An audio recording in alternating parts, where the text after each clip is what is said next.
Hello friends, welcome back to my YouTube channel the Vani classes. So guys, इस video में आपके साथ block teaching का एक लेसन प्लान शेयर करूंगी, पादप उत्तक यानी कि प्लांट सेल। सो गाइज, इससे पहले भी मैं आपके साथ लेसन प्लान्स की वीडियोस शेयर कर चुकी हूँ। अगर आपने वो प्लेलिस्ट नहीं देखी है तो उसका लिंक आपको डिस्क्रिप्शन में मिल जाएगा, आप वहाँ से उन वीडियोज़ को देख सकते हो। सो फ्रेंड्स, शुरू करते हैं ये लेसन प्लान। सबसे पहले हम इस तरह का एक बॉक्स बनाते हैं। उसमें हम लिखते हैं छात्राध्यापिका का नाम, आपका अपना नाम, आपका रोल नंबर, कक्षा, जिस कक्षा का आप लेसन प्लान बना रहे हो वो, विषय, ये जीव विज्ञान यानी कि लाइफ साइंस का लेसन प्लान है, और उप विषय जो मेरा टॉपिक है आज का वो है पादप उत्तक यानी कि प्लांट सेल, और समय अवधि, क्योंकि ये ब्लॉक टीचिंग का लेसन प्लान है तो इसकी टाइम लिमिट होगी 30 to 35 मिनट्स, और दिनांक जिस दिन आप अपना लेसन प्लान डिलीवर कर रहे होगे वो वाली दिनांक, और पर्यवेक्षिका का नाम यानी कि आपकी टीचर का नाम आप यहाँ पर लिखोगे। उसके बाद हम लिखते हैं शिक्षण बिंदु, यानी कि जो भी आपके टीचिंग पॉइंट्स होंगे जो आप आज करवा रहे होगे वो। फर्स्ट इज उत्तक, देन पादप उत्तक के प्रकार, देन विभाज्योत्तक उत्तक। उसके बाद हमने लिखने होते हैं अनुदेशनात्मक उद्देश्य यानी कि इंस्ट्रक्शनल ऑब्जेक्टिव। हम इस तरह से लिखते हैं कि शिक्षण अधिगम प्रक्रिया के अंत में विद्यार्थी सक्षम होंगे। फर्स्ट वन इज उत्तक को परिभाषित करने में, सेकंड पादप उत्तकों के प्रकारों के नाम बताने में, एंड थर्ड इज विभाज्योत्तक उत्तक का वर्णन करने में। तो ये हो गए हमारे इंस्ट्रक्शन ऑब्जेक्टिव। देन होती है हमारी शिक्षण सहायक सामग्री, तो वो है हमारी श्यामपट्ट, चौक, झाड़न, चार्ट, संकेतिक, आप जो भी यूज़ करोगे आप यहाँ पर वो लिख दोगे।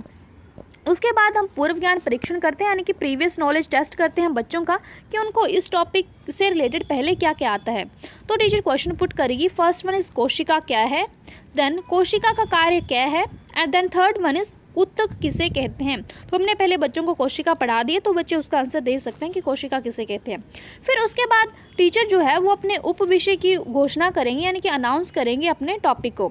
छात्रों से पूछे गए अंतिम कुछ प्रश्नों का संतोषजनक उत्तर ना मिलने पर छात्राध्यापिका उप विषय की उद्घोषणा करते हुए, तो बच्चों आज हमारे पढ़ने का विषय है उत्तक, पादप उत्तक।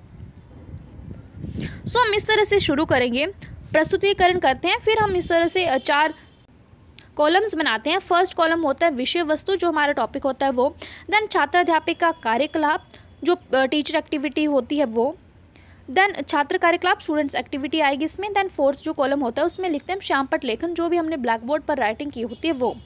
टीचर इस तरह से शुरू करेंगे कि छात्रों, उत्तक समान उत्पत्ति, संरचना तथा कार्य करने वाली कोशिकाओं का समूह होता है। तो छात्राध्यापिका उसको श्यामपट्ट पर लिखेंगे अपने टॉपिक का नाम कि पादप उत्तक। पादप में उत्तक मुख्यतः 2 प्रकार के होते हैं। पहला इस विभाज्योत्तक उत्तक, जिसको मेरिस्टेमेटिक टिश्यू भी कहते हैं, और दूसरा है स्थायी उत्तक, जिसको परमानेंट टिश्यू भी कहते हैं।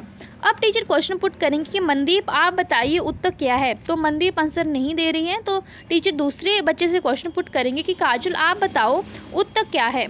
देन काजल आंसर देगी कि उत्तक समान उत्पत्ति, संरचना तथा कार्य करने वाली कोशिकाओं का समूह है। तो टीचर उनको बोलेंगे कि शाबाश बच्चे, बहुत अच्छे, और आप बैठ जाइए। अब टीचर ने एक और क्वेश्चन पुट किया कि अब आप बताइए पादप उत्तक कितने प्रकार के होते हैं, श्यामपट्ट पर लिखिए। तो बच्चे ने श्यामपट्ट पर लिखा कि विभाज्योत्तक उत्तक और स्थायी उत्तक, उसने पादप उत्तकों के नाम बता दिए। तो टीचर ने छात्रा की पीठ को थपथपाया और बोला कि शाबाश बच्चों, बैठ जाओ आप। देन टीचर आगे पढ़ाएंगे कि छात्रों, अब हम विभाज्योत्तक उत्तक के बारे में पढ़ेंगे।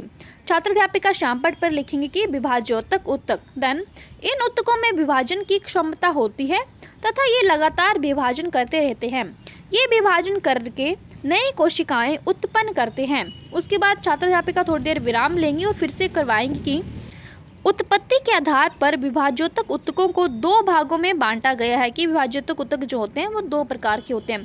फर्स्ट वन इज प्राथमिक विभाज्योत्तक उत्तक, और सेकंड इज द्वितीयक विभाज्योत्तक उत्तक। अब छात्राध्यापिका उसको श्यामपट्ट पर लिखेंगी प्राथमिक विभाज्योत्तक और द्वितीयक विभाज्योत्तक। देन टीचर पूछेंगे कि आंचल आप बताइए विभाज्योत्तक उत्तक किन्हें कहते हैं। फिर आंचल आंसर देगी कि जिन उत्तकों में विभाजन करने की क्षमता होती है उन्हें विभाज्योत्तक उत्तक कहते हैं। फिर टीचर उन्हें बोलेंगे कि शाबाश, बैठ जाओ। अब छात्राध्यापिका ऊंचे स्वर में बोलेंगे कि प्राथमिक विभाज्योत्तक उत्तक, इस प्रकार के उत्तक जड़, तनों के शीर्ष और पौधों के अंतर्वेशी भागों में पाए जाते हैं।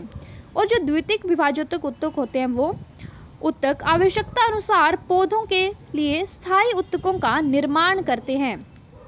अब टीचर ने पूछा कि प्रियंका आप बताइए प्राथमिक विभाज्योतक ऊतक कहाँ पाए जाते हैं। तो बच्चे ने आंसर दिया कि जड़, तने के शीर्ष और पौधे के अंतर्वेशी भाग में पाए जाते हैं। फिर टीचर ने जो बच्चे ने आंसर दिया है उसको श्यामपट्ट पर लिखा और बच्चे को हाथ से बैठने का इशारा किया। देन टीचर आगे पढ़ाएंगे कि छात्रों ध्यानपूर्वक सुनो। स्थिति के आधार पर विभाज्योतक ऊतक 3 प्रकार के होते हैं और वो होते हैं शीर्ष विभाज्योतक ऊतक, अंतर्वेशी विभाज्योतक ऊतक और पार्श्व विभाज्योतक ऊतक।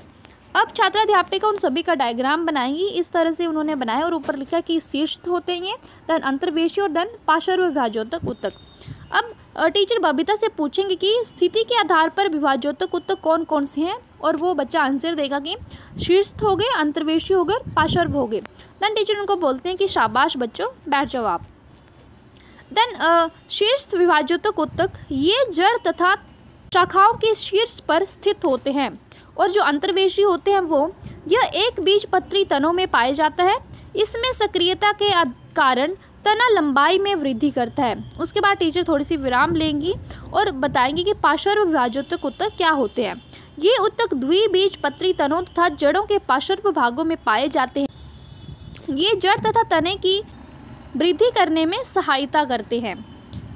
तो टीचर ने ये बता दिया। अब टीचर ने ज्योति से पूछा कि आप बताओ कि शीर्ष विभाज्योतक ऊतक कहाँ स्थित होते हैं। वो बताती है कि जड़ तथा शाखाओं के शीर्ष पर।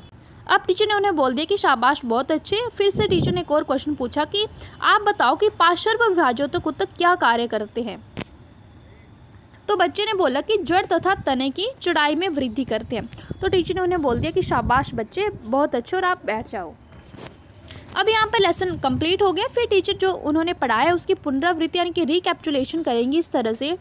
तो बच्चों आज हमने पढ़ा कि एक समान उत्पत्ति, संरचना तथा कार्य करने वाली कोशिकाओं के समूह को ऊतक कहा जाता है। पादप ऊतक 2 प्रकार के होते हैं, विभाज्योतक ऊतक तथा स्थायी ऊतक। हमने ये भी पढ़ा कि उत्पत्ति के आधार पर विभाज्योतक ऊतक 2 प्रकार के होते हैं, प्राथमिक तथा द्वितीयक विभाज्योतक। और स्थिति के आधार पर विभाज्योतक ऊतक 3 प्रकार के होते हैं और वो होते हैं शीर्ष, अंतर्वेशी और पार्श्व विभाज्योतक ऊतक। उसके बाद हम मूल्यांकन करते हैं यानी कि इवैल्यूएशन करते हैं। बच्चों से क्वेश्चन पूछते हैं। फर्स्ट क्वेश्चन पूछा कि ऊतक क्या है, दूसरा पादप ऊतक कितने प्रकार के होते हैं और तीसरा विभाज्योतक ऊतक किन्हें कहा जाता है। उसके बाद गृह कार्य यानी कि होमवर्क देते हैं टीचर बच्चे को कि छात्राध्यापिका गृह कार्य हेतु विद्यार्थियों को निम्नलिखित प्रश्न देगी। फर्स्ट प्रश्न इज ऊतक क्या है, पादप ऊतक के प्रकारों का वर्णन करो और दूसरा विभाज्योतक ऊतक की प्रकारों सहित व्याख्या करो। तो ये हो गया हमारा पूरा लेसन। इसके बाद मैं आपको अभी इसका मिनिएचर दिखाती हूँ।